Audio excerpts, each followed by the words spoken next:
बिस्मिल्लाहिर्रहमानिर्रहीम। आज मुस्तफ़ाई लंगर में हमारा आना हुआ। ये मुस्तफ़ाई तहरीक पाकिस्तान की तरफ से है। इसमें जो है तमाम पाकिस्तान से जो है लोग तशरीफ़ लाते हैं। हम तमाम लोगों को दावत देते हैं, चाहे इसका ताल्लुक़ मुस्तफ़ाई तहरीक से है, अंजुमन तुलबा इस्लाम से है या नहीं है। हम हर शख्स को जो दाता के हुज़ूर तशरीफ़ लाता है उनको जो है दावत देते हैं कि वो एक दफ़ा लाजमी जो है मुस्तफ़ाई लंगर पे तशरीफ़ लाएँ।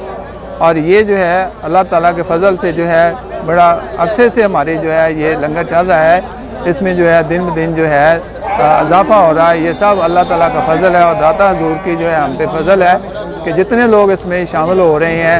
ये पहले थोड़े से लोग थे, अब जो है इससे भी ज़्यादा लोग जो है दिन ब दिन इजाफ़ा हो रहा है।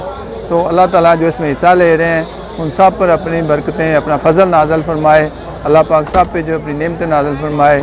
अल्लाह पाक इस लंगर को जो है अपने दाता के हुज़ूर कबूल फरमा कर हमारी आखिरत में बख्शिश का